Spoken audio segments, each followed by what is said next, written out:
यह उस समय की बात है जब राजा उदय सिंह मेवाड़ के राजा थे। मुगलों के आक्रमण से 15वीं सदी में त्राहिमाम मचा हुआ था। धर्म की विटंबना हो रही थी, मंदिरों का विध्वंस किया जा रहा था, लूटी जा रही थी दिन दहाड़े स्त्रियों की इज्जत। दिल्ली की मुगल सल्तनत हिंदुस्तान निगल रही थी। मोहम्मद घोरी, अलाउद्दीन खिलजी, बाबर, हुमायूं और अब शहंशाह अकबर दिल्ली की तख्त पर था। खौफ से कंपित कई राजा महाराजाओं ने अकबर की शरण स्वीकार की, गुलाम हो गए, लेकिन मेवाड़ राज्य ने झुकने से इनकार कर दिया। महापराक्रमी, महाबलशाली, बचपन से ही प्रजा के प्राण प्रिय बन चुके राजा उदय सिंह के शूरवीर पुत्र महाराणा प्रताप उम्र के 32वें साल में मेवाड़ की राजगद्दी पर विराजमान हुए और मेवाड़ की प्रजा खुशी से झूम उठी।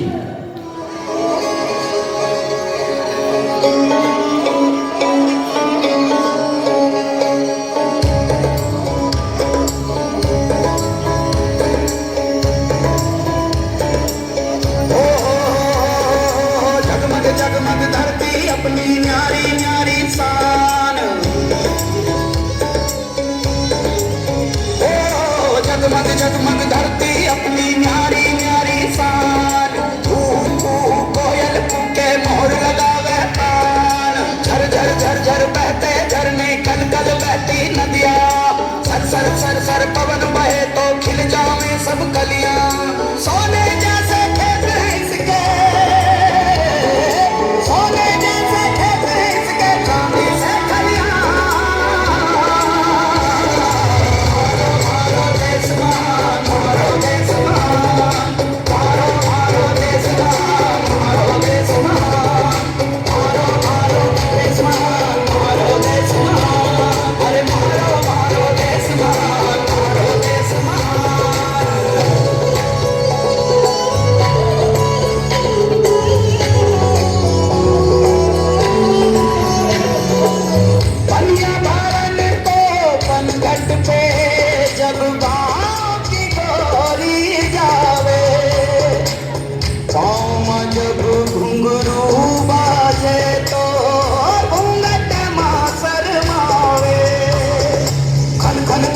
चूड़ी खन के होठा पे मुस्कान, ओ खन खन खन खन चूड़ी खन के होठा पे मुस्कान। ओ झोले जैसे खेत इसके, चांदी से खलियां।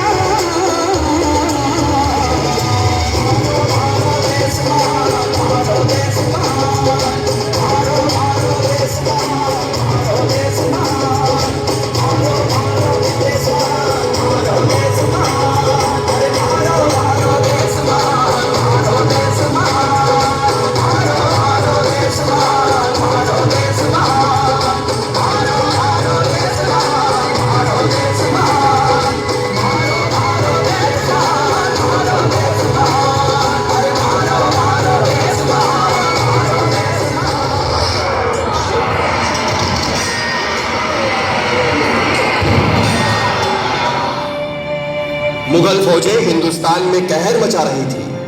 देखा जाए तो शहंशाह अकबर न्यायप्रिय मुगल सम्राट, लेकिन चाहता था हिंदुस्तान के हर प्रांत और राजा महाराजा मुगल सल्तनत कबूल कर दीन इलाही की छत्र छाया में ही हो। कैसे बर्दाश्त होता उसे मेवाड़ के एक राजा महाराणा प्रताप का इनकार, गुलामी नकारना। चुभन हो रही थी और बढ़ रहा था दर्द अकबर के सीने में। महाराणा प्रताप गुलामी स्वीकार करे इसलिए प्रस्ताव भेजे जाने लगे। कई धुरंधर, इस बार तो स्वयं अकबर की पत्नी जोधाबाई, इनका सगा भाई राजा मान सिंह,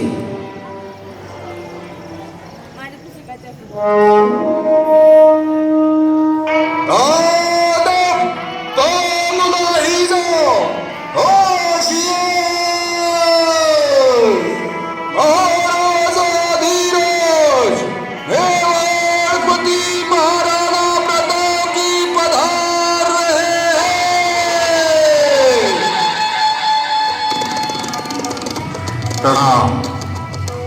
मान सिंह, माने पतो है ते के वास्ते आए हो? पतो तो फिर देरी किस बात की राणा जी। अकबर सल्तनत का प्रस्ताव स्वीकार कर लियो और बैठो बैसो आराम की जिंदगी जियो।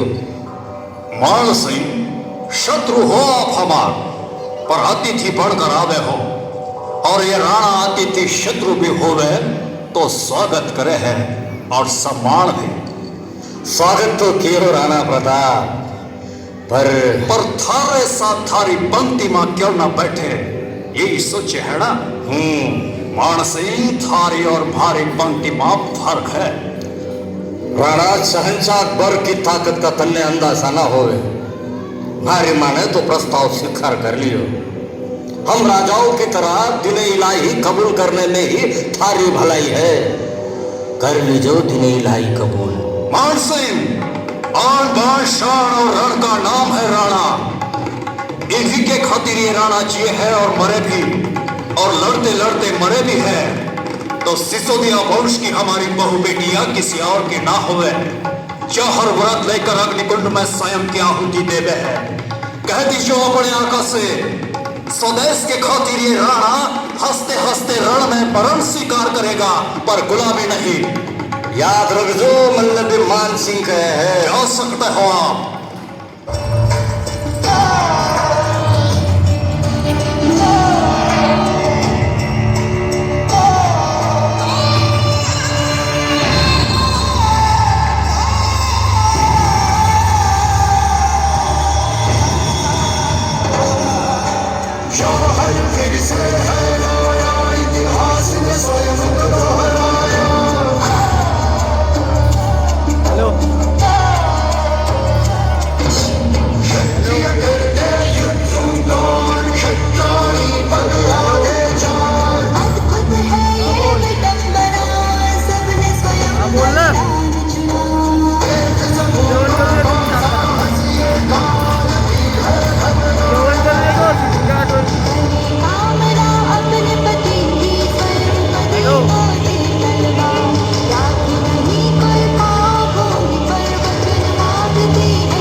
शहंशाह अकबर राजा मान सिंह की नाकाम और शर्मनाक वापसी सुनकर अंदर ही अंदर आग बबूला हो उठा और उसने अपनी विशाल सेना की कमान प्रतिशोध की ज्वाला में जल रहे राजा मान सिंह को सौंपी और महाराणा प्रताप पर आक्रमण किया। फिर अकबर की विशाल सेना और महाप्रतापी महाराणा प्रताप के बीच हल्दी घाटी में वो रण संग्राम हुआ जिसे भुलाया नहीं जा सकता। चेतक पर सवार महाराणा प्रताप वज्रभाला और बिजली बनी तलवार ने शत्रुओं की विशाल सेना को भयभीत कर दिया। महाराणा की विजय करी थी, लेकिन दुर्भाग्यवश अकबर की सेना फतेह पा गई, परंतु पूरी फतेह नहीं, क्योंकि महाराणा प्रताप न शरण गए न हुआ उनका मरण। मानो जंग की अब शुरुआत हुई हो। अब मातृभूमि मेवाड़ के जंगल जंगल स्वाभिमानी शूरवीर महाराणा का था बसेरा। घास फूस की रोटी का भोजन और जहां बैठे उसे सिंहासन मानकर भयंकर प्रतिकूल परिस्थिति में भी उन्होंने लड़ाई जारी रखी। और उधर अकबर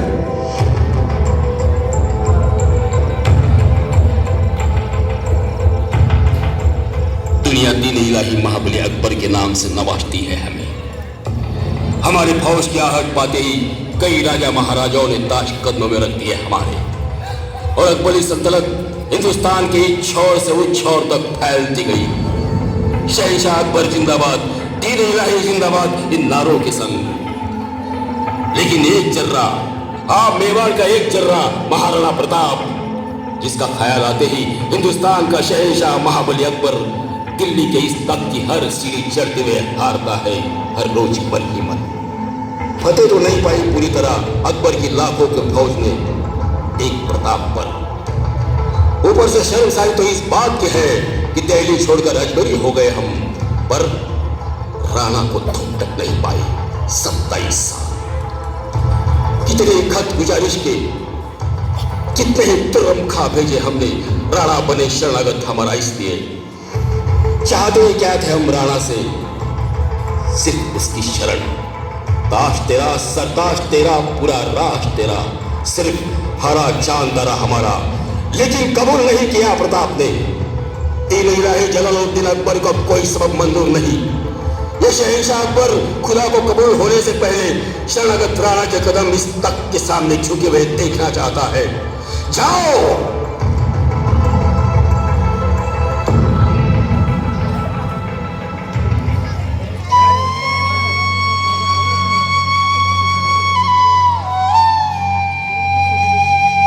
क्या बात है राणा जी, क्या हुए? कुछ ना, बस चेतक की याद आवे है। महाराणा जी की जय हो। राणा जी शहंशाह अकबर बाकी सभी मुहिमें छोड़कर बड़ी फौज के संग अजमेर आ गए हुए। जानते हैं हम, हमारे पास ना फौज है, ना बड़ी मात्रा में शस्त्रास्त्र और ना ही रसद है, तो अटूट हिम्मत। मन लागे ऐसी हालात में अपना देश मेवाड़ के इन जंगल जंगल भटकने से बेहतर है परदेश सिंधु नदी के तट पर बसे सभी राज्यों में निकल जावे और समय समय मौका पाते ही दुश्मन पर वार करे। महाराज, थारी इतनी समर्पित देशभक्ति को कोटि कोटि प्रणाम। महाराणा जी, मेवाड़ ना छोड़िए मेवाड़। थारो भक्त भामाशाह अभी जिंदो है। भामा ये क्या है?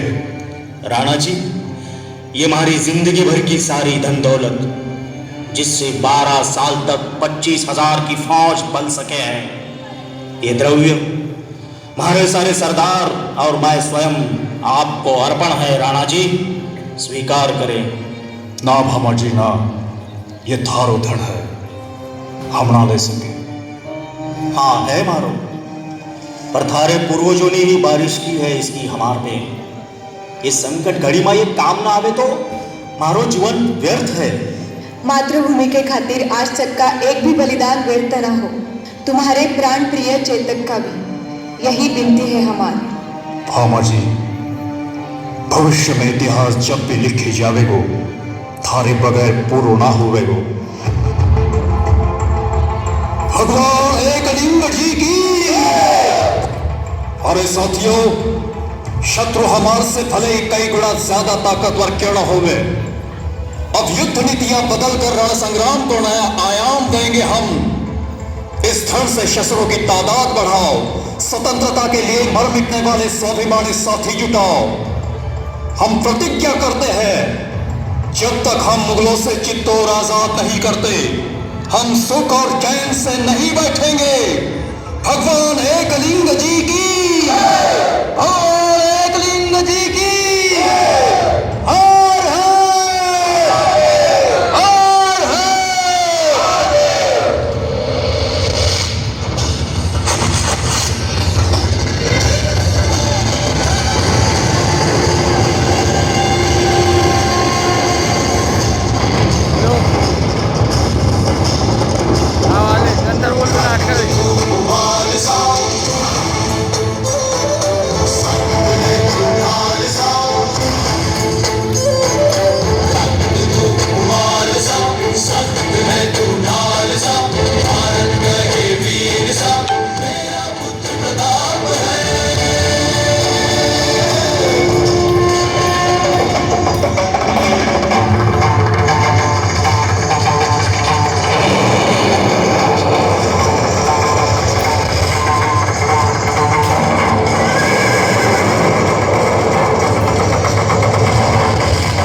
पराक्रमी महाराणा जी ने शत्रु पर प्रहार करते हुए मेवाड़ के 32 किले पुनः जीत लिए। मातृभूमि का बहुतांश प्रदेश मुगलों से आजाद कराते हुए मेवाड़ पर फिर से राजपूताना राज्य प्रस्थापित किया। अतुलनीय साहस, धैर्य, त्याग, बलिदान, अपरिमित कष्ट एवं स्वभूमि स्वाभिमान से अंकित महाराणा जी के चरित्र से प्रेरित होकर गणेश उत्सव के इन पावन क्षणों में आइए हम सभी प्रतिज्ञाबद्ध होते हैं जो राणा जी की अंतिम इच्छा थी। हम हमारे मातृभूमि की रक्षा एवं उज्जवल भविष्य के लिए प्रामाणिक प्रयास करेंगे। हम हमारे राष्ट्र हिंदुस्तान की स्वतंत्रता, एकता तथा अखंडता के लिए तन मन धन से अंतिम सांस तक समर्पित रहेंगे।